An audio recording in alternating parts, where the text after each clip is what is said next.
디모데후서 2장 14절에서 19절까지 말씀 한 절씩 교독하도록 하겠습니다. 너는 그들로 이 일을 기억하게 하여 말다툼을 하지 말라고 하나님 앞에서 엄히 명하라. 이는 유익이 하나도 없고 도리어 듣는 자들을 망하게 합니다.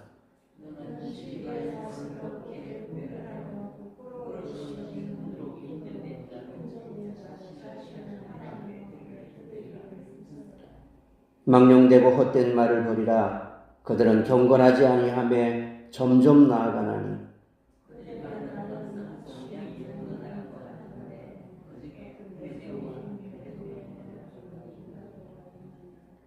진리에 관하여는 그들이 그릇되었도다.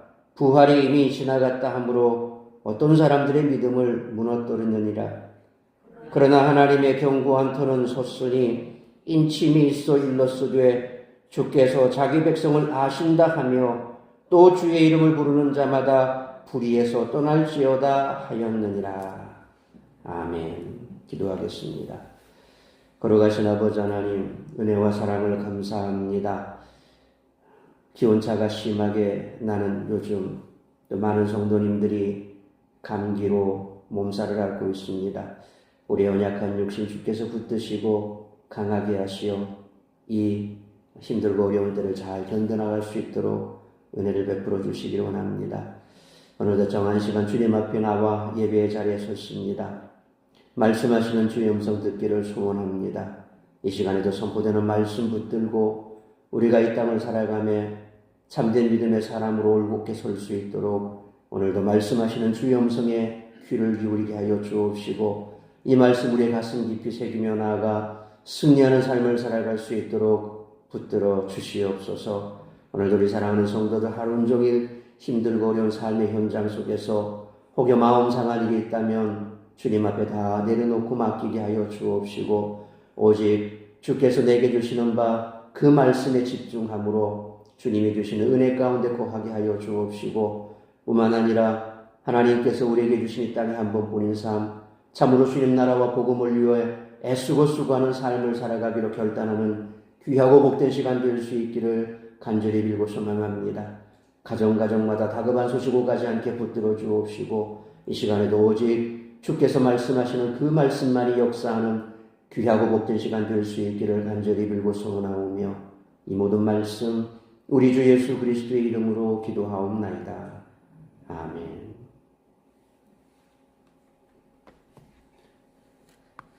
오늘 본문에서 사도 바울은 디모데의 사역에 대한 실제적이고 세밀한 권면을 전달하고 있습니다.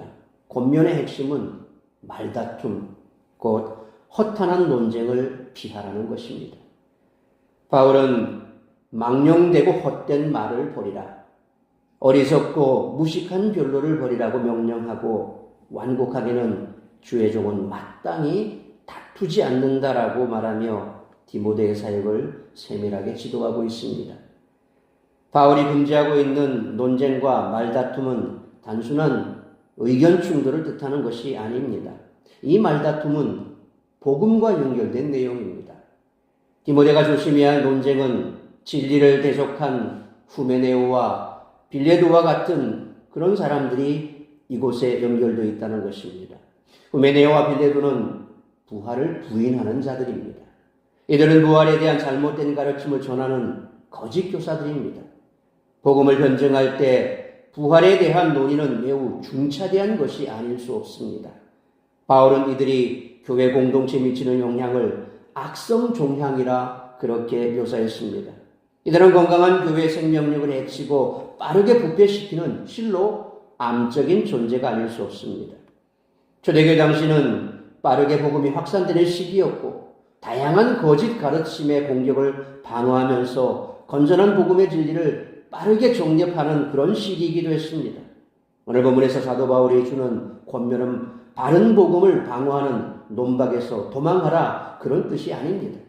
바울은 주의 종은 다투지 않지만 온유하게 가르치기를 잘하며 이어지는 단락에서 디모데를 격려하고 있습니다.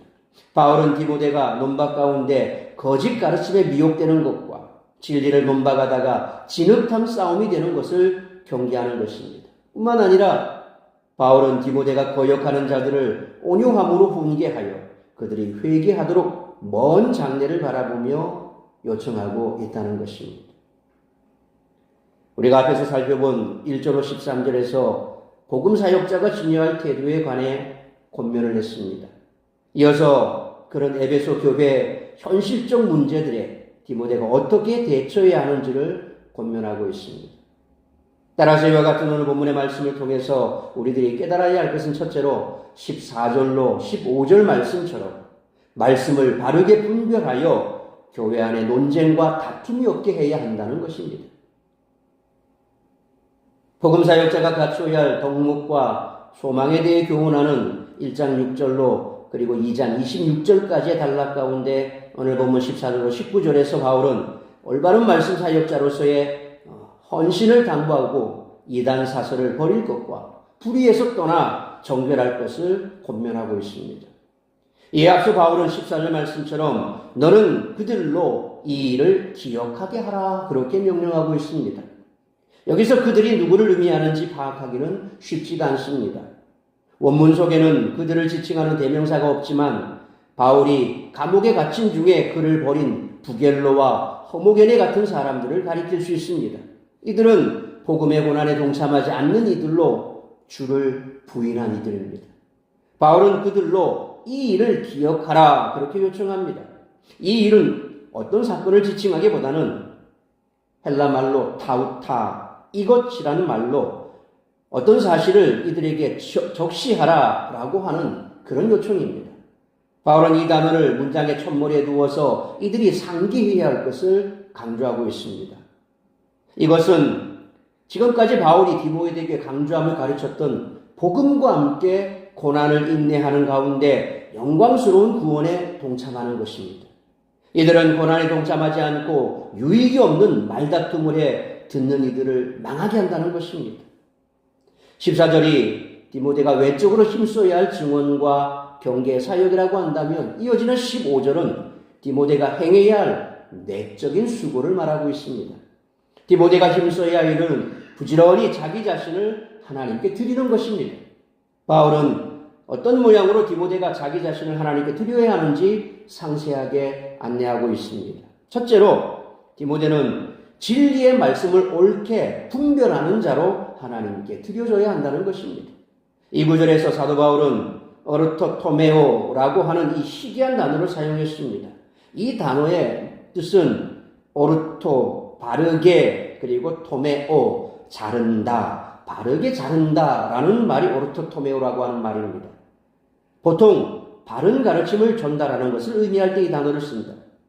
말씀에 대한 올바른 분별은 말씀으로 사람들을 가르치고 변화시켜야 할 복음 사역자들이 갖춰야 할 가장 기본적인 소양이라고 할 수 있습니다. 그것을 먼저 이야기합니다. 둘째로 부끄러울 것이 없는 일꾼으로 하나님 앞에 드려져야 한다고 말씀하고 있습니다. 이어서 셋째로 자기 자신의 앞에 두 사항에 대해 인정된 자 혹은 검증된 자로 드려져야 한다라고 말씀하고 있습니다. 이 말은 올바른 진리를 가르치는 바른 선생으로 인정받도록 더욱 힘을 내라는 바울의 격려라고 할 수 있습니다. 따라서 디모데는 거짓 교사들이 논쟁을 통해 사람에게 인정받는 것을 원했던 것과는 달리 최후 심판을 집행하시는 하나님께 인정받기를 힘써 구해야 한다는 것입니다. 이처럼 바울은 교회 안에서 말다툼을 금하고 있습니다. 여기서 다툼은 헛된 감정적 다툼과 유익하지 않은 소모적인 논쟁을 얘기하는 것입니다. 에베소 교회 안에서 이단들은 성도들이 말장난 같은 논쟁을 하도록 자극했습니다. 말다툼은 유익이 없고 듣는 자들을 망하게 만드는 결과를 가져옵니다. 복음 안에서 하나님을 바르게 믿는 자들은 선한 일에 힘쓰며 그 결과 다른 이에게 유익을 끼칩니다. 그러나 말다툼은 정반대의 결과를 낳습니다. 디모데는 말다툼이 아예 일어나지 않도록 말씀을 옳게 분별하는 능력을 갖추어야 한다고 했습니다. 성도가 된 우리가 말씀을 바르게 이해하고 분별해야 할 이유도 바로 여기에 있습니다. 말씀을 바르게 분별하지 못하면 우리는 논쟁과 다툼에 휘말리기 쉽습니다. 소모적 말다툼은 교회를 세워나가는 일에 전혀 유익하지가 않습니다. 그래서 오늘날도 별것 아닌 얘기 가지고 원래를 하다가 혹은 어떤 모임을 하다가 아무것도 아닌 문제 툭 하나 던졌는데 거기에 말꼬리를 잡고 말에 꼬리를 잡고 계속 말다툼하다 보면 결국 그것 때문에 분란이 생기는 일이 자주 있습니다. 참 아무것도 아니죠. 그래서 웬만하면 진리가 아닌 문제에 대해서는 시비거리로 삼지 않는 것이 가장 좋은 겁니다. 오늘 디모데에게 얘기하는 것도 그런 겁니다. 이단들이 툭 하고 던진 그 화두를 가지고 성도들끼리 이게 맞네 저게 맞네 이런 얘기들을 하고 갑론을 박아기 시작하면 결국 패가 갈리게 되죠. 이 사람이 말이 맞다. 그래서 이 사람 패. 이 사람의 말이 맞다. 이 사람 패. 심지어는 고린도 교회 안에도 그렇지 않습니까? 누구에게 세례를 받았느냐? 나는 바울파다. 나는 게바파다. 나는 아볼로파다. 나는 그리스도파다. 얼마나 참 소모적인 논쟁입니까? 누구에게 세례를 받으면 어떻습니까? 다 하나님께서 의대로 하나를 되게 하기 위해서 그렇게 세운 주의 종들을 통해서 똑같이 삼위 하나님의 이름으로 세례를 받으면 된 거지. 그래서 파벌이 생기는 겁니다. 바울파다, 게바파다, 아볼로파다, 그리스도파다. 교회 안에서도 마찬가지입니다. 쓸데없는 소모적인 논쟁을 하기 시작하면 교회는 그때부터 분열하기 시작한다는 것입니다. 그래서 저 자신도 역시 진리가 아닌 문제에 대해서는 그냥 좋은 게 좋은 걸로 이해하고 넘어가면 된다. 늘 그렇게 생각하려고 애를 씁니다. 그래서 여러분들도 이게 정말 진리에 관한 문제가 아니면 져주는 게 이기는 겁니다. 왜요? 꼭 이겨야 이기는 겁니까? 아니잖아요. 지는 게 이기는 겁니다. 주님이 다 아시니까요. 그래서 이처럼 교회 안에서 소모적인 말다툼으로 자꾸 우리의 힘을 뺄 리가 없습니다. 무지함은 사탄의 도구가 된다는 것을 꼭 기억하셔야 됩니다. 그러므로 말씀을 바르게 분별하면 교회를 망하게 하려는 사탄의 관계를 무너뜨릴 수 있으므로 항상 말씀을 바르게 분별하여 논쟁과 다툼이 없이 진리 위에 든든히 서가는 교회로 세우는데 하나 되는 우리 모두가 되시기를 축원합니다. 두 번째로 16절로 18절 말씀처럼 믿음을 무너뜨리는 헛된 논쟁과 변론을 피해야 한다는 것입니다. 올바른 말씀의 사역자로서의 헌신을 당부하는 14절로 15절에 이어서 이제 16절로 18절에서 바울은 당시 디모데에게는 피할 수 없는 문제였던 이단 사설에 대한 경계를 주고 있습니다. 바울은 이러한 교훈을 시작하면서 가장 먼저 망령되고 헛된 말을 버리라 그렇게 명령하고 있습니다. 이는 언어 생활에 대한 교훈입니다. 16절에 망령되고 헛된 말은 망령스럽고 공허한 말이란 그런 의미입니다. 바울은 쓸모없이 떠들어대는 공허한 말을 망령되다라고 묘사하고 있습니다. 망령이란 단어 속에는 하나님을 멸시하는 의미가 들어있습니다. 히브리서 기자는 히브리서 12장 16절에서 에서의 믿음 없음을 지적하면서 주간그룹의 잠잘꾼을 팔아버린 그 에서에 대해서 히브리서 12장 16절에 말하면서 이는 그가 망령되다라고 얘기하고 있습니다. 여기서 망령이라는 표현을 사용하고 있습니다. 믿음이 없어서 하나님 나라의 유업과 상속을 바라보지 못하며 주어진 현실과 상황을 외면하기 위해서 믿음을 버리는 행위들이 바로 이 망령된 것이라는 말씀이죠. 망령되고 쓸데없는 말을 버리라는 명령에서 추론해 볼 수 있는 것은 에베소 교회 공동체 내에 적지 않는 논쟁이 일어나 디모데를 비롯해 교회가 큰 어려움에 처해 있었다는 것을 알 수 있습니다.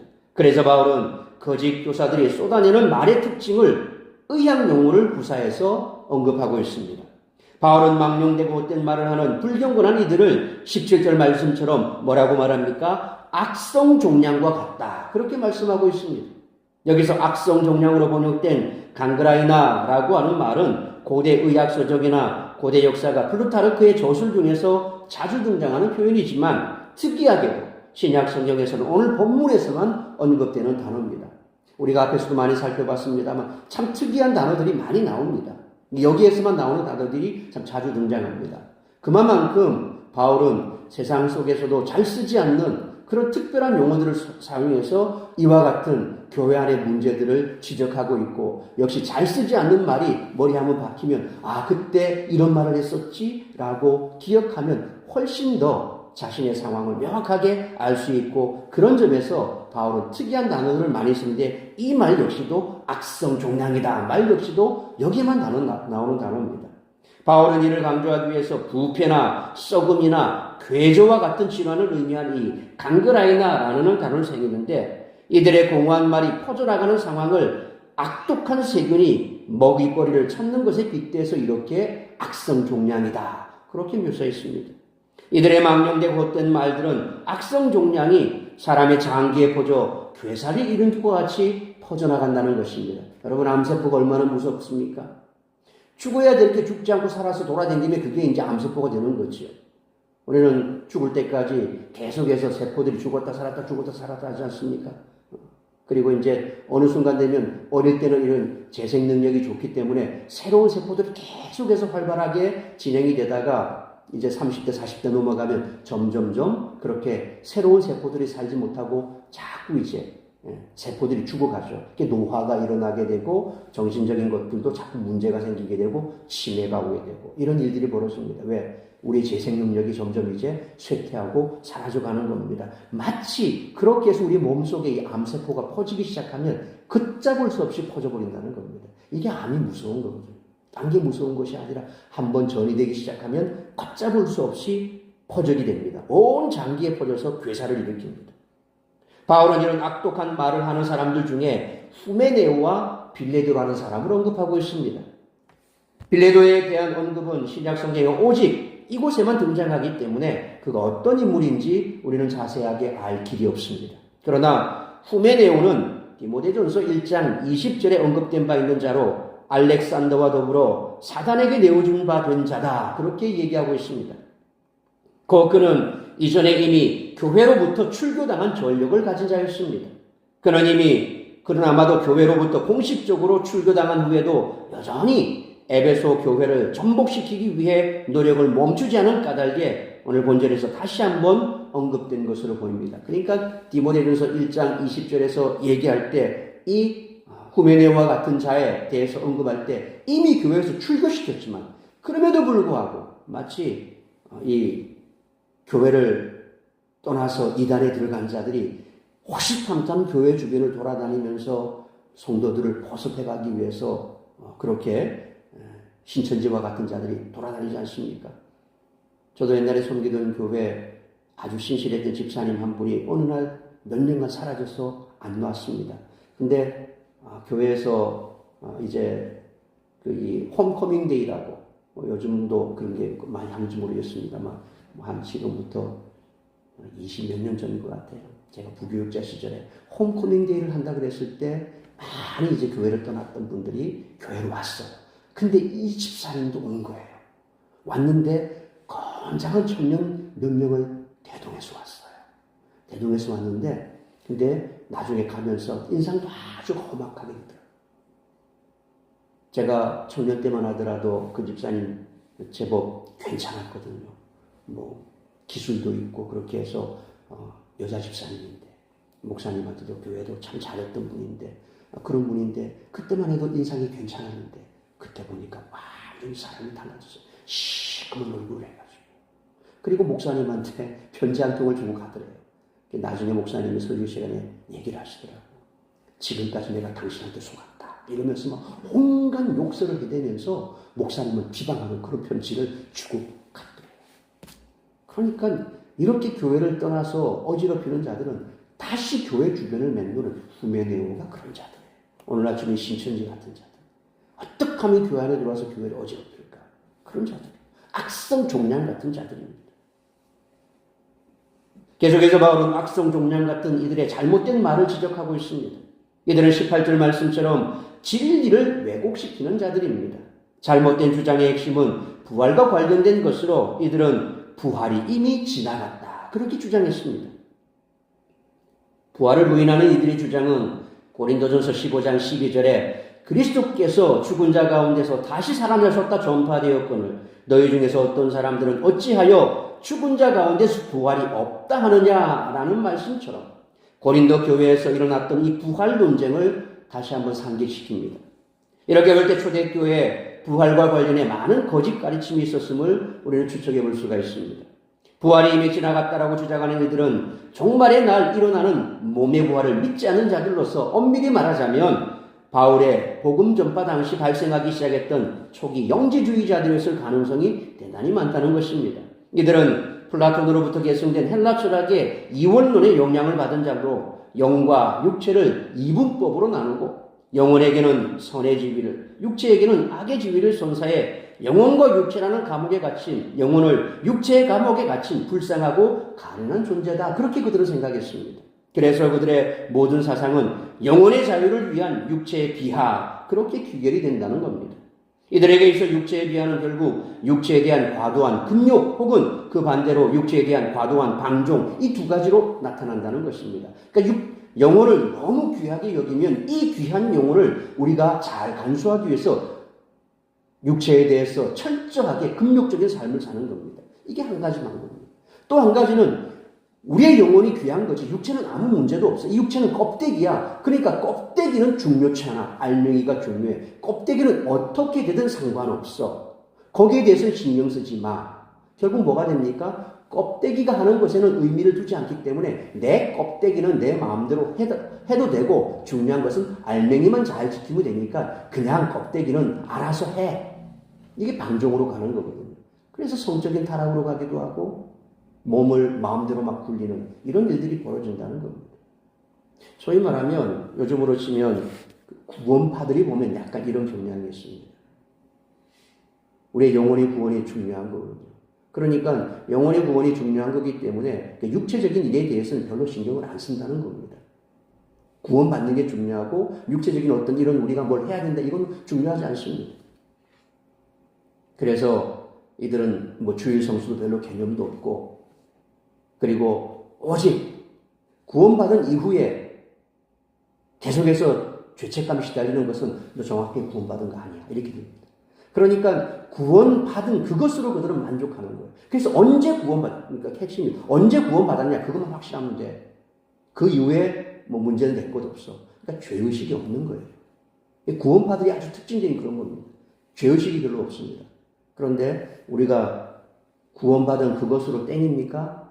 그 이후에 더 중요한 게 뭡니까? 구원받은 이후의 삶이 중요한 거죠.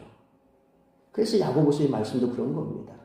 구원이 우리에게 중요한데 그 구원이 중요하기 때문에 그 중요한 구원을 계속해서 이루어 나가는 삶, 이 성화의 삶이 그 이후로 더 중요하게 여겨진다는 겁니다. 거기에 가치가 있다는 거죠. 구원받으는 그런 데 개념이 없습니다. 죄 사함을 받았으면 그걸로 모든 것이 해결된 거예요. 그래서 이 구원파들이 이단이고 구원론이 잘못된 거고 그것 때문에 우리가 구원파를 조심해야 된다는 이유 중에 하나입니다.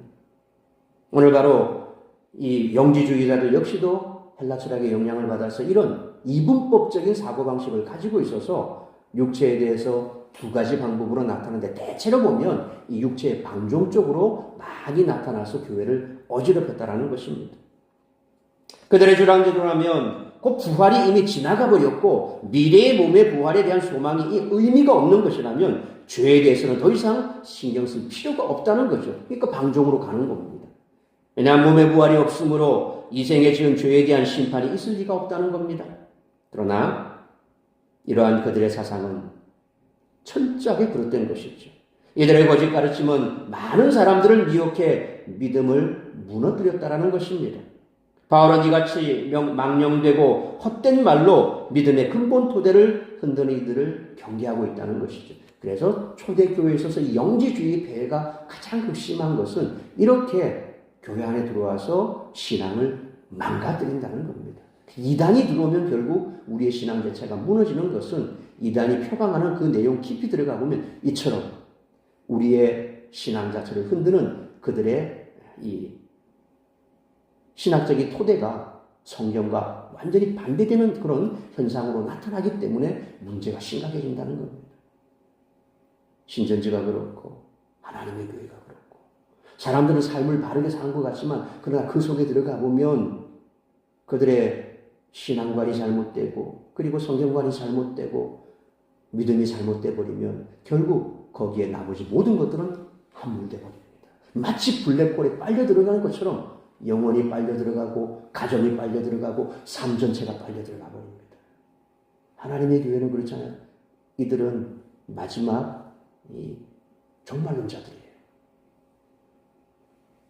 제칠한 휘교와 같은 그런 개념을 가지고 있고 마지막 이게 종말론을 그들은 신봉하는 자들이에요. 그래서 다미선 교회와 같이 그런 자들이라고 보면 됩니다. 그러니까 저들도 역시 똑같아요. 나와서 우리 여기도 하나님 교회 사람들 굉장히 많습니다. 짝 지어서 잠깐 대화 좀 할까요? 뭐 이러면서 막 얘기하는 사람들 굉장히 많아요. 하나님의 교회에서 나와서 이제는 하나님의 교회에서 나왔습니다. 대놓고 얘기합니다. 그리고 얘기하자 그럽니다. 그들이 열심히 어디서 나옵니까? 마지막 종말에 구원받는 거예요. 근데 그 구원 자체가 잘못됐다라는 겁니다. 이런 데 빠지면 믿음의 토대가 완전히 무너진다는 겁니다. 이처럼 에베소 교회 안에서 일어나는 일들에 대해 듣고 있었던 바울은 교회를 어지럽히고 잘못된 가르침을 전하는 자들의 모습을 잘 알고 있었습니다. 바울은 디모데에게 망령되고 헛된 말을 내비는 그들로부터 떠나라고 권면하고 있습니다. 망령되고 헛된 말로 그들은 점점 더 경건함과는 멀어지기 때문에 그렇습니다. 바울은 그 말들을 마치 악성 종량과도 같다라고 비유하면서 실례로 후메네오와 빌레도를 언급했습니다. 바울이 실명까지 언급하는 이유는 사랑하는 아들 디모데를 지키고자 하는 마음이 얼마나 간절했는가를 다시 한번 보여주죠. 특별히 이들은 부활에 대한 잘못된 논쟁을 일으키고 있었습니다. 이들은 더 이상 몸이 부활한 일이 없다라고 주장했습니다. 몸의 부활을 부인하는 것은 곧 예수님의 부활을 부인하는 것으로 복음을 훼손하는 거짓 주장이었습니다. 그러므로 논리 다툼이 결코 우리의 믿음을 굳세게 세워주지 못하므로 믿음을 무너뜨리는 헛된 논쟁과 지식을 자랑하기 위한 논쟁과 변론을 피하고 예수 그리스도의 능력을 나누는 생명력 있는 그런 대화를 나눌 수 있는 우리 모두가 되시기를 축원합니다. 세 번째로 19절 말씀처럼 하나님의 교회는 세상 속에서 흔들림 없이 세워져 나간다는 것입니다. 앞선 18절에서 바울은 젊은 목회자 디모데를 향해 진리로부터 멀어진 이단자들이 부활이 이미 지나갔다는 말을 퍼뜨려 성도들의 믿음을 무너뜨리고 있음을 경계한 바가 있죠. 바울은 이렇게 이단의 발언에 대해 염려하며 경계했지만 이어지는 19절에서 그럼에도 불구하고 견고하여 결코 흔들리지 않을 교회의 견인과 정결에 대해 분명한 어조로 선언하고 있습니다. 공동체를 미혹하는 많은 거짓 가르침이 있지만 하나님의 터는 견고하게 세워지는 줄 믿습니다. 원문에는 강조부사인 멘토리 그러나 라는 말이 사용되었습니다. 복음을 위해 고난을 당하며 감옥에 갇혀도 복음의 진리는 갇히지 않으며 더욱 견고하게 서간다는 것입니다. 하나님의 견고한 토에는 그것이 하나님의 절대적인 소유임을 확증하는 두 개의 말씀이 새겨져 있다고 오늘 말씀을 인용하고 있습니다. 첫째는 주께서 자기 백성을 아신다라는 말씀이 있고 둘째는 주의 이름을 부르는 자마다 불의에서 떠날지어다라는 이 두 가지 말씀을 인용하고 있습니다. 우선 주께서 자기 백성을 아신다라는 말씀은 민수기 16장 5절에 아침에 여호와께서 자기에게 속한 자가 누구인지 거룩한 자가 누구인지 보이시고 그 사람을 자기에게 가까이 나오게 하시되 곧 그가 택하신 자를 자기에게 가까이 나오게 하시리니 라는 말씀에서 인용된 것입니다. 고라와 그의 동조한 이들과 그렇지 않은 이들을 하나님께서 아신다는 것과 고라당의 반역에 대해서 지금 민수기 말씀에서 인용하고 있는 겁니다. 고라당을 지금 이끄실 때 각 지파별로 사람을 추려내서 하나님께서 인도하시는 거죠. 마찬가지로 후메네오와 빌레도와 그의 동조한 이들과 또 그렇지 않은 이들을 하나님께서 아신다는 것이 그 의미에서 의미상통한다라는 것입니다. 여기서 아신다라고 번역된 에그노라는 말은 본래 알다라는 뜻을 지닌 기노스코의 부정과거형으로 단순한 피상적인 알을 말하는 것이 아닙니다. 이 단어는 긴밀한 관계를 통한 인격적 지식을 나타내는 것으로 하나님께서 자기 백성들을 긴밀한 관계 하에서 인격적으로 안다는 것이므로 그 누구도 하나님의 교회를 위해서 위해를 가하지 못하도록 하나님께서 견인하신다는 그런 의미를 함축하는 거죠. 히브리 말로 하면 야다라는 말하고 같은 말입니다. 우리가 야다라는 말 아마 성경 설교 시간에 좀 들어보셨을 겁니다. 하나님을 안다. 이 야다라는 말은 그냥 내가 너를 안다 이 정도가 아닙니다. 내 이름 들어서 안다 이게 아니에요. 우리가 하나님을 안다 그랬을 때 적어도 그 하나님이 어떤 분인지 우리는 피상적인 알미 아닌 거죠. 부부관계에 있어서 누구시를 아세요? 제 부인이에요. 그럼 잘 아시겠니? 당연히 알죠. 제 부인인데. 하나님을 아세요? 알지요. 하나님이 어떤 분인지 알지요. 이럴 때 야다라는 표현을 쓴다는 겁니다. 이 기로스코라는 말도 같은 의미입니다. 단순하게 피상적으로 안다라는 그런 의미가 아닙니다. 하나님께서 우리를 아실 때도 역시 마찬가지입니다. 하나님 우리를 다 아시죠? 왜요? 우리를 지으신 분이 하나님이시지 않습니까? 우리는 하나님의 백성이에요. 하나님의 자녀입니다. 자녀가 부모를 아는 게 당연하지 않습니까? 부모가 자녀를 아는 게 당연하지 않습니까? 그 안다는 것은 옆집 아들이 옆집 아저씨 아는 거하고 다른 차원입니다.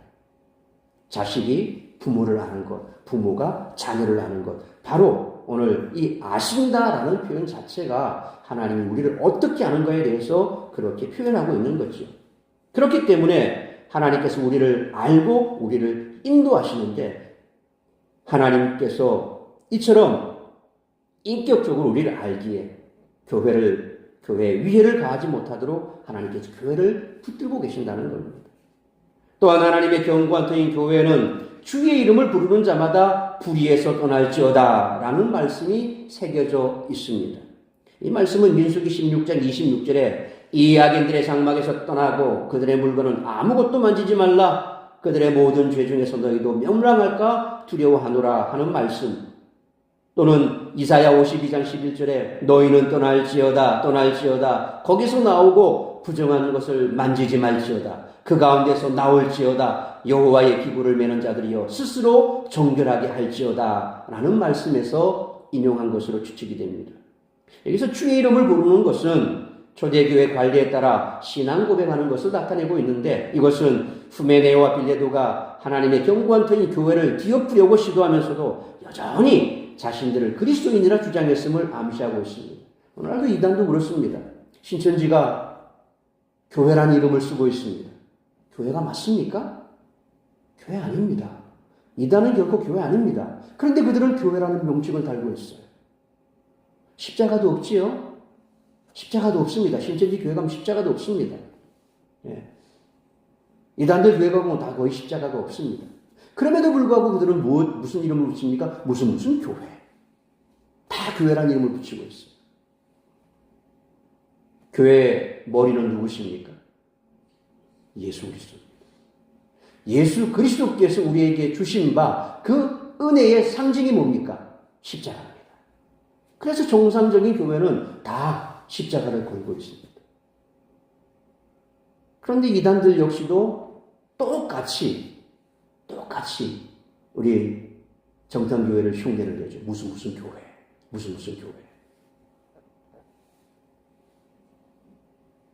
오늘 이단으로 낙인 찍힌 후메네오와 빌레도도 역시 교회에서 출교당한 자들입니다. 교회와 상관없는 자들입니다. 교회에서 그렇게 했기 때문에 출교를 시켜버린 겁니다. 그럼에도 불구하고 그들은 교회를 맴돌면서 마치 자기도 교인인 것처럼 그리스도인인 것처럼 그렇게 흉내를 내고 다니는 거죠. 이처럼 믿음을 무너뜨리는 논쟁을 일삼는 이들이 아무리 교론을 피운다 할지라도 하나님의 시온 교회는 든든하게 서간다는 것입니다. 왜냐하면 하나님은 당신의 백성이 누군지 분명히 아시고 주님을 부르는 자는 불의에서 떠나기에 하나님이 확실히 교회를 보증하시기 때문이라는 것입니다. 그래서 하나님이 사랑하시고 하나님이 붙드시는 교회라면 적어도 하나님께서 말씀하시는 바 그 진리 위에 서 있기 때문에 조그만 분란이 있을 수 있어도 교회가 통째로 흔들리고 무너지는 그런 일들은 하지 않는다는 겁니다. 왜요? 하나님의 말씀에서 떠나지 않기 때문에. 그래서 오늘 말씀한 것처럼 너희 죄에서 떠나라. 악에서 떠나라. 그 말씀을 들으면 떠납니다. 하나님의 말씀이 우리에게 있다면 떠나라 그러면 우리는 떠납니다. 죄악 가운데서 불의에서 떠나라 그러면 우리는 떠납니다. 이게 정상적인 기독교인이죠. 정상적인 그리스도인이죠. 근데 이단들은 어떻습니까? 그런 말 하지 않습니다.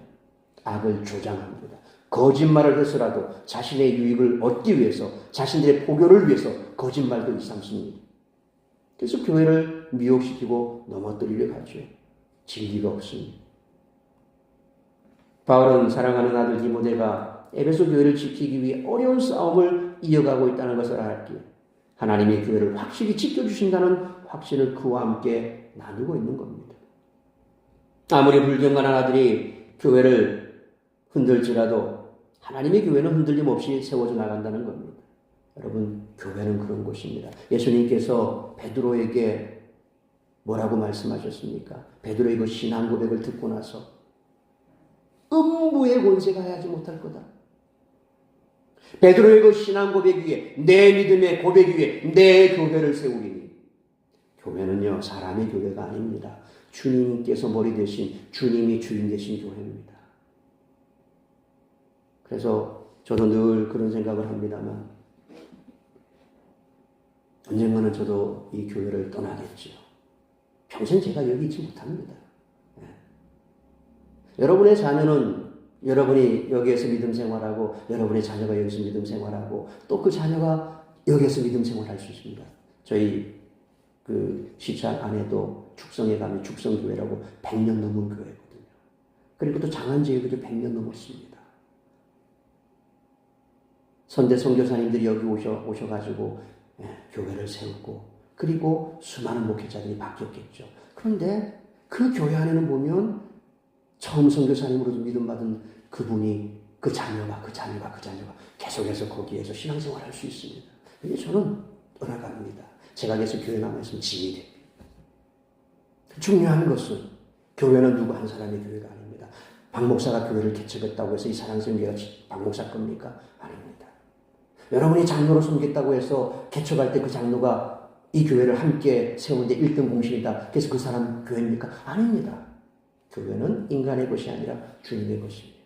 그렇기 때문에 하나님께서 그 교회를 세워나가는 그 놀라운 은혜는 거기에 있는 겁니다. 주님의 피값으로 세워진 교회. 그래서 주님께서 이 교회를 어떤 어려운 가운데서도 붙들어 주실 것이다. 오늘 디모데에게 이런 초대교회 어려운 환경 속에서도 흔들림 없이 거짓된 자들이 들어와서 미래에 대한 부활의 신앙도 흔들어 놓고 교회 성도들을 이간시키는 이런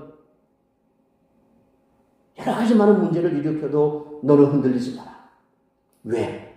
교회는 바로 하나님께서 붙드시고 계시는 어떤 악한 권세도 넘어뜨릴 수 없는 바로 주님의 교회다. 베드로에게 교회가 어떤 곳인지를 명확하게 마태복음에서 말씀하고 있지 않습니까? 오늘날도 마찬가지입니다. 교회는 그런 곳입니다. 여러분이 섬기는 교회는 대충 그런 교회가 아닙니다. 주님이 피값으로 사셨고 하나님의 눈동자가 있고 우리를 사랑하시는 하나님의 은혜가 이곳에 있고, 그리고 우리를 통해서 하나님이 역사하시는 것. 그래서 세상의 어떤 세력도 넘어뜨릴 수 없는 그것이 바로 교회입니다. 그러므로 세상의 교회를 흔들지라도 하나님의 교회는 흔들림 없이 세워져 나간다는 확신을 가지고 교회를 어지럽히는 많은 사람 앞에서 담대하게 복음 증인의 삶을 잘 감당하는 우리 모두가 되시기를 축원합니다. 사랑하는 성도 여러분, 성도는 이미 승리한 싸움을 싸우는 사람들입니다. 하나님의 교회는 흔들림 없이 세워졌고 장차 임할 영광도 이미 우리에게 약속되어 있습니다. 그러므로 이 사실을 기억하시면서 우리가 가야 할 그 길이 아무리 봄에도 주님이 이미 승리하셨다는 사실을 기억하고 복음에 대한 바른 지식을 가지고 믿음의 길을 끝까지 고수함으로 끝내 승리하는 우리 사랑샘 교회와 우리 성도님들 되시기를 주님의 이름으로 축원합니다. 기도하겠습니다.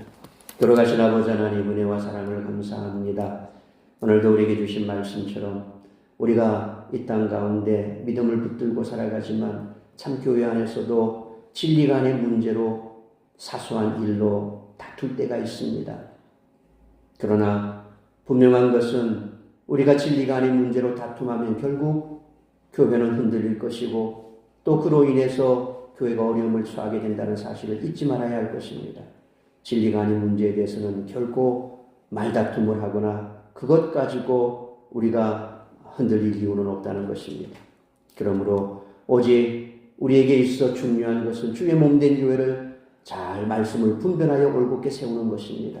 교회를 잘 바르게 세울 수 있는 방법은 말씀을 분별하고 또 진리의 말씀 토대 위에 서서 좌로나 우로나 치우치지 아니하고 밖으로는 이단의 세력들이 교회 안에 들어오지 못하도록 우리가 진리 위에 굳게 서서 잘 교회를 지키고, 그래서 주님이 땅에 다시 오실 그날까지 이 구원의 복음, 영생의 복음을 사수하고 세상 가운데 이 복음을 증거하며 올곧게 교회를 세워나가는 우리 모든 성도들의 삶이 될 수 있도록 붙들어 주시옵소서.